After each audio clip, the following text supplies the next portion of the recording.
우리는 왜 이토록 타인의 오해에 아파해야 할까요? 오늘은 우리가 일상에서 겪는 억울한 상황을 심리학적인 관점에서 분석해보고 수천 년 전 역사 속 인물들도 똑같이 겪었던 실제 사례를 통해 그 해답을 찾아보려 합니다. 끝까지 보시면 오해받는 상황에서 마음이 훨씬 가벼워지실 거예요. 나는 분명 웃으면서 가볍게 넘기려고 한 말이었는데 상대는 그걸 조롱으로 들었다고 합니다. 기분이 나빴다고 합니다. 심지어 그 이야기가 다른 사람들에게도 퍼졌습니다. 그 순간 드는 감정, 억울함, 답답함, 그리고 나는 진짜 그런 뜻이 아니었는데라는 말이 밤새 머릿속을 맴돕니다. 오늘 이 영상은 바로 그 감정을 느껴본 분들을 위한 영상입니다. 1. 심리학. 이런 경험 있으신가요? 내가 한 말, 그냥 농담이었어요. 상대가 받아들인 말, 저 사람 나를 무시했어. 같은 말인데 전혀 다른 의미가 됩니다. 왜 이런 일이 생기는 걸까요? 심리학에서는 이것을 부정적 해석 편향이라고 부릅니다. 사람은 말을 객관적으로 듣지 않습니다. 자신의 감정 상태, 스트레스 수준, 그리고 그 사람과 쌓아온 감정의 잔고에 따라 똑같은 말도 완전히 다르게 해석합니다. 마음이 안정된 상태에서는 설명이구나라고 받아들이지만 불안하거나 예민한 상태에서는 저 사람이 나를 비꼬는 건가? 라고 들립니다. 더 중요한 게 있습니다. 특히 통제 욕구가 강하거나 자존감이 불안정한 사람일수록 중립적인 말도 공격으로 해석하는 경향이 높다는 연구 결과가 있습니다. 즉, 오해는 말에서 시작되는 게 아닙니다. 해석하는 마음 상태에서 시작되는 겁니다. 그렇다면 이건 내 잘못이 아닐 수도 있다는 거죠. 그런데 왜 우리는 이렇게 오래, 이렇게 힘들게 마음을 쓰는 걸까요? 그건 우리가 아직 이 진실을 마음으로 받아들이지 못했기 때문입니다. 이 공자 이야기. 지금으로부터 약 2500년 전 공자에게 자공이라는 제자가 있었습니다. 자공은 말도 잘하고 논리도 뛰어났습니다. 그런데 이상하게도 주변에서 오해를 자주 받았습니다. 저 사람 말이 너무 많아. 어딘가 계산적인 느낌이야. 자공은 억울했습니다. 자신은 진심으로 설명했을 뿐인데 왜 사람들은 다르게 받아들이는지 이해할 수 없었습니다. 그래서 공자에게 물었습니다. 선생님, 저는 사실대로 말했을 뿐인데 왜 사람들은 저를 다르게 판단하는 걸까요? 공자는 잠시 눈을 감았다가 이렇게 대답했습니다. 사람은 말을 듣는 것이 아니라 자기 마음 상태로 해석한다. 이 짧은 한마디 안에 수천 년의 지혜가 담겨 있습니다. 공자는 계속해서 말했습니다.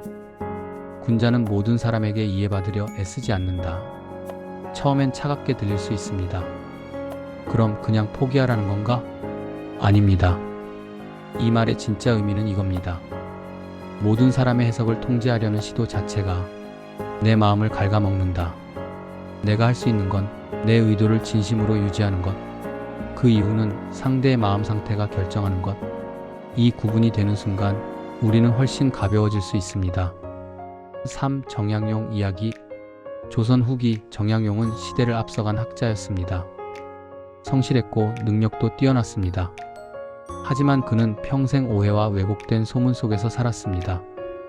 정치적인 이유로 누명을 쓰고 결국 18년이라는 긴 유배 생활을 하게 됩니다. 어느 날 제자가 물었습니다. 선생님, 사실과 다른 말들이 계속 퍼지고 있습니다. 억울하지 않으십니까? 정약용은 잠시 침묵하다가 이렇게 말했습니다. 사람의 평판은 사실보다 해석으로 만들어진다. 그리고 덧붙였습니다. 오해를 모두 바로잡으려 하면 마음이 먼저 무너진다. 이 말이 심리학과 정확히 맞닿아 있습니다. 심리학에서는 감정 기억 왜곡이라는 개념이 있습니다. 사람은 사건을 있는 그대로 기억하지 않습니다. 자신이 느낀 감정을 중심으로 기억을 재편집합니다. 그래서 실제 대화는 30초였는데 상대는 그 사람이 계속 그런 식으로 말했다고 기억합니다. 짧은 한마디가 그 사람의 평소 태도로 굳어버리는 것이죠. 이것을 다 바로잡으려고 할 때 우리가 겪는 감정을 심리학은 사회적 소진이라고 부릅니다. 설명해야 하고 정정해야 하고 주변 시선을 신경 써야 하는 상황이 반복될 때 마음의 에너지는 급격하게 고갈됩니다. 정약용이 18년 유배 속에서도 무너지지 않았던 이유, 그건 아마 이 진실을 받아들였기 때문일 겁니다. 그렇다면 실제로 우리는 어떻게 하면 될까요? 심리학과 동양 철학이 공통으로 제시하는 전략 3가지를 말씀드릴게요. 첫 번째, 내 의도를 한 번만 설명하고 놓아준다. 오해가 생겼을 때 한 번은 담담하게 설명할 수 있습니다. 하지만 2번, 3번 반복할수록 상대는 오히려 방어적이 됩니다.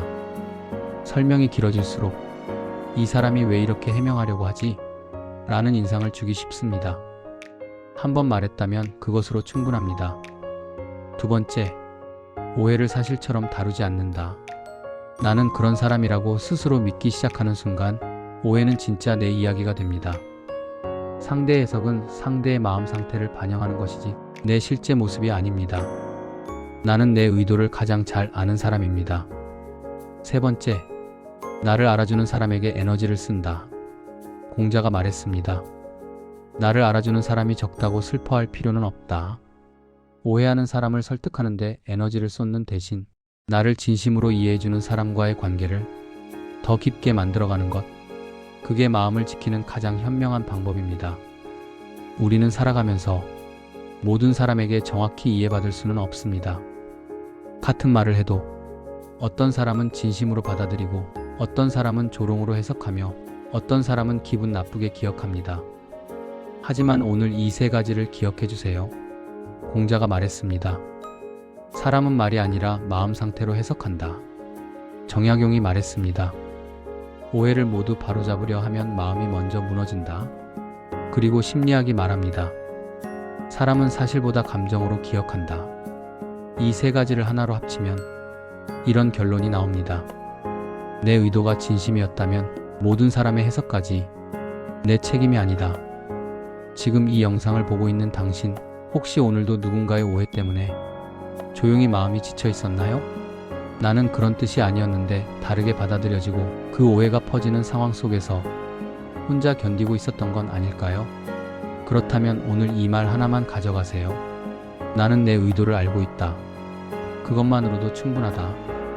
혹시 지금 이 영상이 마음에 닿으셨다면 댓글에 이렇게 한 줄만 남겨주세요. 나도 그런 경험 있어요. 그 한마디가 같은 고민을 혼자 견디고 있는 누군가에게 가장 큰 위로가 될 수 있습니다. 구독과 좋아요는 이런 영상을 계속 만들 수 있는 가장 큰 힘이 됩니다. 오늘도 사람 사이에서 조용히 마음을 지켜낸 당신, 정말 수고 많으셨습니다.